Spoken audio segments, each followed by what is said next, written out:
ನಮಸ್ಕಾರ ಸ್ನೇಹಿತರೆ, Atharva global academy YouTube ಚಾನಲ್ಗೆ ಸ್ವಾಗತ ಸುಸ್ವಾಗತ. ಅಕ್ಬರ್ ಜಾರಿಗೆ ತಂದಿರತಕ್ಕಂಥ ಆಡಳಿತಾತ್ಮಕ ಸುಧಾರಣೆಗಳಲ್ಲಿ ಮನ್ಸಬ್ದಾರಿ ಪದ್ಧತಿ ಕೂಡ ಒಂದು. ಮನ್ಸಬ್ಬರ ಇದೊಂದು ಅಧಿಕಾರ ಸೂಚಕ ಪದ.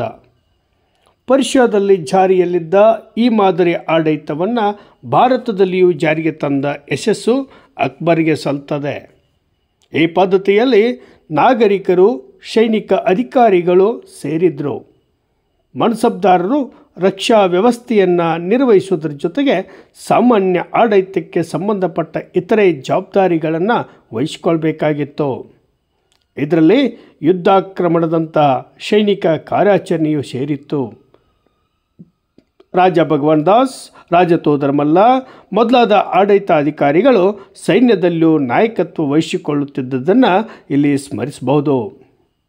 ಈ ಪದ್ಧತಿಗಳಲ್ಲಿ 3 ವರ್ಗಗಳಿದ್ವು.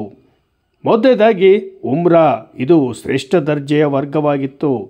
ಎರಡನೇದು ಸಾಮಾನ್ಯ ದರ್ಜೆ, ಮೂರನೇದು ಕನಿಷ್ಠ ದರ್ಜೆ.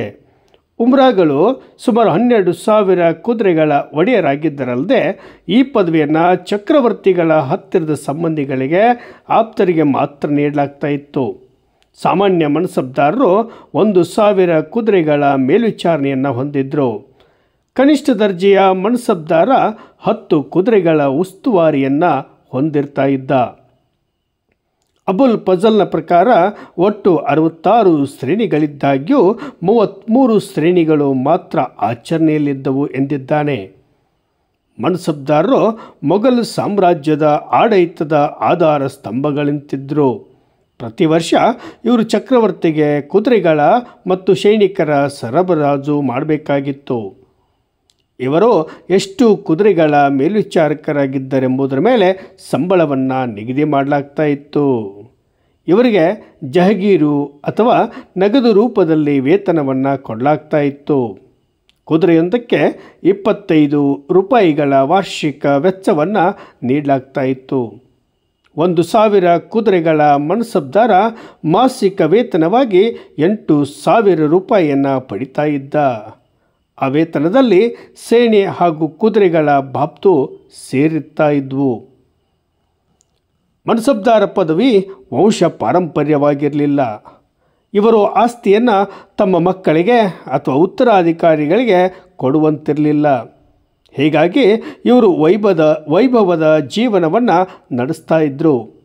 ಕಲೆ, ಸಾಹಿತ್ಯ, ಶಿಕ್ಷಣ ಮೊದಲಾದ ಸಾಂಸ್ಕೃತಿಕ ಕ್ಷೇತ್ರಗಳಿಗೆ ಉತ್ತೇಜನವನ್ನು ಕೊಡ್ತಾ ಇದ್ದರು. ಮನ್ಸಬ್ದಾರರ ಮರಣ ನಂತರ ಇವರ ಸಂಪತ್ತು ರಾಜ್ಯ ಬೊಕ್ಕಸಕ್ಕೆ ಸೇರಬೇಕಾಗಿತ್ತು. ಇವರು ನೇರವಾಗಿ ಚಕ್ರವರ್ತಿಯ ಅಧೀನದಲ್ಲಿದ್ದರು. ಇವರನ್ನು ಯಾವುದೇ ಕಾರಣ ನೀಡಿ ತೆಗೆದುಹಾಕುವ ಅಧಿಕಾರ ಚಕ್ರವರ್ತಿಗೆ ಮಾತ್ರ ಇತ್ತು.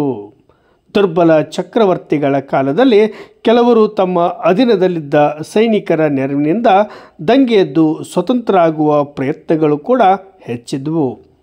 ಈ ಪ್ರವೃತ್ತಿಯೇ ಉಲ್ಬಣಗೊಂಡು ಮೊಘಲ್ ಸಾಮ್ರಾಜ್ಯದ ಅವನತಿಗೆ ಒಂದು ಕಾರಣವಾಯಿತೆಂದು ಅಭಿಪ್ರಾಯವನ್ನು ಪಡಲಾಗಿದೆ. ಧನ್ಯವಾದಗಳು.